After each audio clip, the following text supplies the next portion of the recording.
Why, howdy there, everybody. My hair is a bit of a mess. Disregard that. Everything's fine. Welcome back to .NET Phillies. Obviously, I'm here by myself. What? I didn't know that was allowed anymore. Obviously,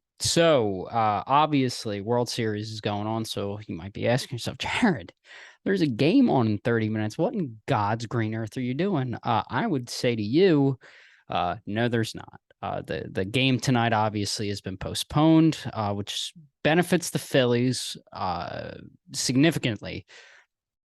But in today's episode, it's probably going to be a bit of a shorter one, 15, 20 minutes maybe. I just kind of want to do a little fireside chat. And that's what I think I might call this episode, a fireside chat. Just to talk about the first two games of the series. Obviously, they split in Houston, which as you guys know, as I've said before, was my goal. I would love to have split in Houston, and they've done that in every series thus far. Obviously, besides the Cardinals series, they split in Atlanta and then swept at home. They split in San Diego, swept at home. So if history repeats itself, Houston, you should not have let us literally stole one down in Houston, but we'll get there. Bad mistake on your part, Houston Astros, and there's some storylines to go down. You have the Framber Valdez thing, the Martin Maldonado thing. I have some theories, and all of that could just be a lie. I could just be talking myself into it, and I can't tell if this mic is lowering. I'll be able to watch in the playback, but to me, I feel like I started here and now I'm here. I don't know, but is it moving? I think it is. Let me put this up more. Maybe? I don't know. Maybe I'll go like this. You guys can't see it, but I'm holding it up a little bit. So series is tied 1-1, which is huge for the Phillies, because if you're the Astros, you're going into the jungle, as Nick Castellanos said. You're going into the Thunderdome that is Citizens Bank Park. It was supposed to start tonight, but obviously the rain prevented that. And weirdly enough, the last four appearances the Phillies have had in the World Series all have included rain: 93, 2008, 2009, and now this year.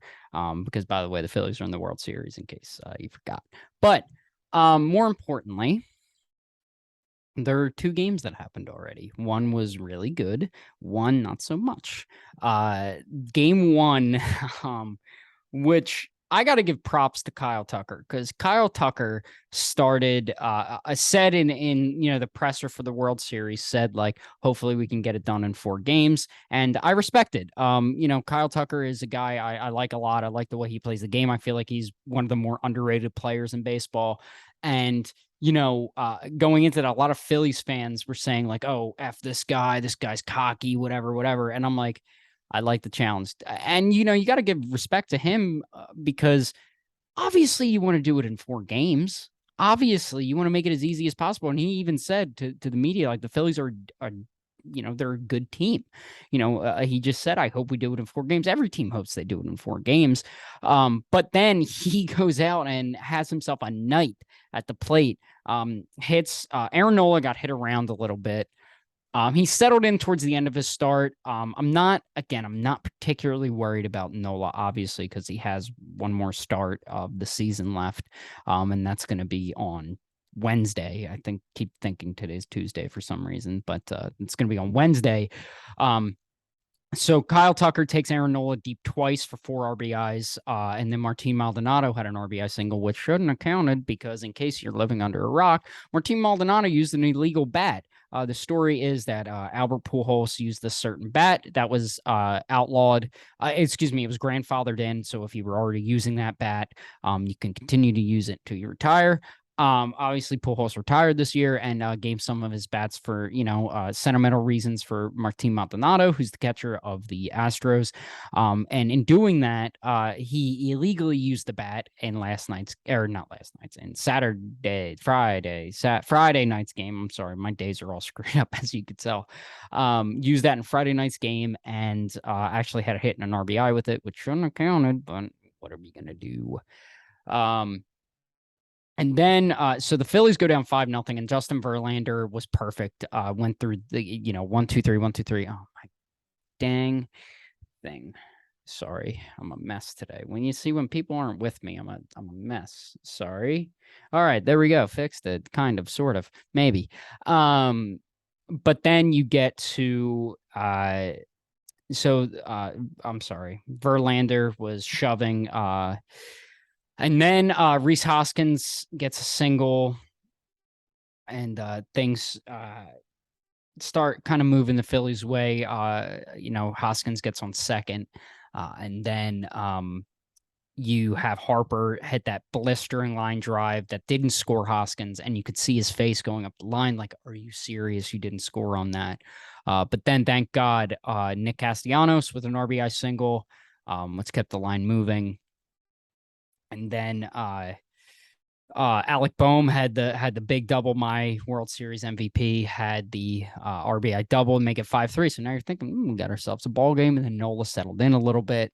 And then JT Realmuto had the game tying RBIs, which tied it. And then Verlander got torched. He is statistically the worst pitcher in baseball in the World Series. Statistically, that's a fact. And then the bullpen shut it down. The bullpen was fantastic. Rob Thompson was on the attack in this game. He managed this game like it was game 7, and everybody was in play. Ranger Suarez made an appearance to get Yordan Alvarez, and that was a hell of an at-bat.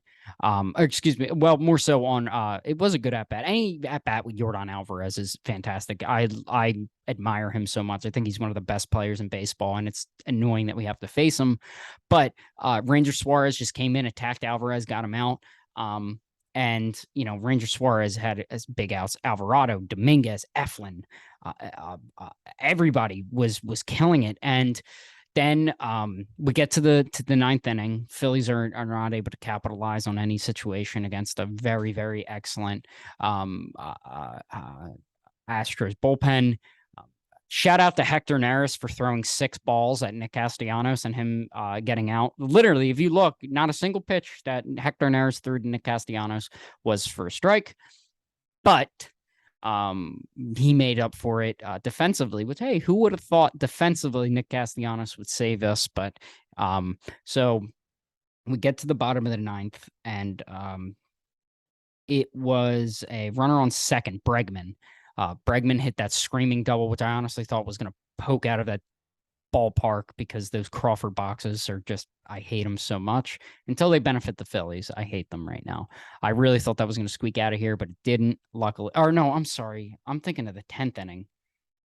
Oh my God, professional over here. I'm sorry. I don't have my notes with me because I was away, so I wasn't really keeping track. But there was a runner on second, and Bloop hit.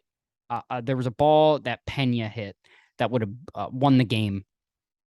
And Nick Castellanos made an outstanding play, very similar to the one he made in Atlanta during game 1 when Atlanta was starting to storm back, but then that kind of put a halt to everything. He no, that was after the game. But regardless, gets out of the bottom of the 9th inning. Dominguez is unscathed. The game is still tied going into the 10th, to which, oh my God, dude, I am so professional right now. To which then JT Realmuto hits a home run into right, which I honestly thought Kyle Tucker was going to bring back, but luckily he didn't. And then, Phillies go down.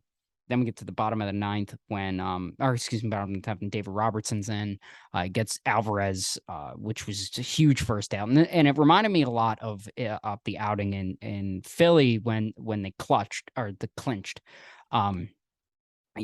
gets the first out and then kind of loses command a little bit, gives up a hit, gives up a walk. And then he gets another strikeout. And then there's a wild pitch, which allowed the runner to go to second and third. And then Diaz comes up, and the second pitch of the at-bat, Robertson throws it up, and he kind of leans into it a little bit, but it doesn't hit him. And I'm kind of like, don't you do that? And, And then the third pitch comes and very blatantly steps out in front of the plate. And thank God the home plate umpire called it immediately, said, no, you bleeping hit that, you leaned right into it. Get back here. You're still on. And it's 3-0. And for some reason, Diaz swings 3-0 and grounds out to Sosa, and the Phillies take game one, which that reminds me of Profar bunting, or was it Grisham? Profar Grisham in the NLCS bunted with one out when like all the momentum was their way. But for some reason he does, and the Phillies end up winning game one, which was huge, especially after Nola got beat around to win to have a gutsy of a win as they did. Just further proves that this team is different, obviously, because they're in the World Series for God's sakes, but very easily could have keeled over and died, and they didn't. They kept fighting back. This team doesn't quit. That's what I love about them. Game two, a little different. The Astros were all over Zach Wheeler, which I'll talk about Zach Wheeler in a second because I'm a little worried about him. This was all Astros, this game. It felt like at no point the Phillies really could get a break. Never felt like they were clawing back the way they were in game one. Just nothing was really going their way. But it is what it is. Like I said, I wanted a split in Houston. We got a split in Houston, and now they're going into the Lions Den in Philly, and they are going to be brutal. There's a couple storylines I want to touch on. And honestly, I'm wrapping up here. I don't have much to say. So storyline one is the Framber Valdez stuff. If you haven't seen, Framber Valdez was seen really like rubbing his hand a lot and rubbing his hair. And, he, for some reason, switched gloves and shoes mid-game, which, if anybody knows baseball players, they are some of the most superstitious people. So I don't really understand that. It doesn't really make too much sense to me. Just something, and there was an instance when he was wiping his hand off and you could see his jersey kind of stick to him. I don't know. Rob Thompson said if they thought there was something, they would have checked into it. And Valdez has said, obviously, he wasn't using anything. And the internet, has been seen that he's been doing that all year. But I don't know. If you're asking me, could he have been using sticky stuff? Sure. I feel like pitchers are finding new ways to find sticky stuff anyway, and I'm sure Phillies pitchers have as well. It's just one of those things that it's almost one of those unwritten rules of baseball that people just are, players are kind of okay with, that, these players are going to use these substances no matter what, and it is what it is, and everybody's kind of cool with it and fine with it. So I don't know. That's my sense on it. That's my take on it. It is what it is. You also, another storyline is Zach Wheeler. If you watch the game, and I'm sure everybody who's watching right now did, his velo was significantly down, which is something we saw right before he hit the IL. Obviously, he sits 97, 98, 99. But in this start, he was sitting 94, 95, which isn't good because if he doesn't have that plus fastball, his off-speed stuff just doesn't bite the same. So that's not great. However, the game was postponed tonight. It was supposed to be Noah Syndergaard starting. And I'm going to pull up on my phone because Salisbury tweeted out what the rotation is going to look like for the rest of the game. So Jim Salisbury said, so Suarez tomorrow, game 3, which is good. Nola, game 4. And then, interesting enough, for game 5, obviously they could have gone Wheeler there because it would have been on normal rest. But instead, they're going with Syndergaard or Kyle Gibson in game 5. And then Wheeler, game 6, if necessary. And then that lines up Ranger Suarez to pitch in game 7 if necessary. So it's interesting. Very interesting that you think if Wheeler was 100%, he would have been starting game 5. Absolutely. But to have Syndergaard or Gibson start in that game leads me to believe that he's not 100%. And in that case, that's not great. But at the same time, giving them an extra day's rest, could benefit us. Hopefully, we don't even need to get to them. Hopefully, we sweep in Philly, which I do think we are. Like, I genuinely believe that the Phillies are going to sweep in Houston. And I know someone's gonna clip this and be like, "Look at this idiot." I know it sounds crazy, but it's just this gut feeling I have. And as a journalist, as a sports writer, you need to go with your gut. And my gut is telling me that this team is different when they play at home. They feed off the energy, and Philly fans are going to be ruthless to this Houston Astros team. I don't think the Astros players really know what they're getting themselves into. I think the only player that can predict what's going on is Chas McCormick because he's from here. He is a Phillies fan. Well, his family is. So, and by the way, Chas McCormick's family is in literal hell right now. Because they are huge Phillies fans, but they have to root against them because their son plays for the Astros. But um, you know, it's going to be a slaughter in those games, and fans are going to be ruthless. And I just think the Phillies are going to feed off that energy. And my hope for Game 5 is, the clincher. I hope Suarez shoves. I hope Nola bounces back. Um, and I do genuinely believe that they will. And then you get to Syndergaard or Gibson, and I really hope it's Syndergaard. I trust Noah Syndergaard a hell of a lot more than I trust Kyle Gibson, as everybody knows.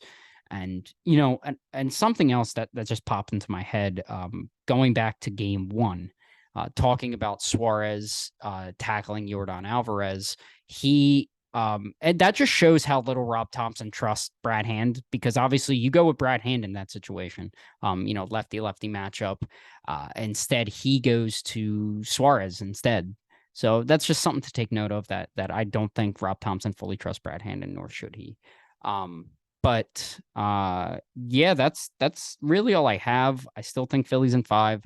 World Series MVP is Alec Boehm. Everybody knows. Hopefully the next time I'm back on here, I'm talking about Phillies winning the World Series. If not, it's going to be the travel day, which is now Friday, is the next time I'm going to record. Whether that's a party or we're headed back to Houston or whatever it is, Friday should be the next day that I will be recording.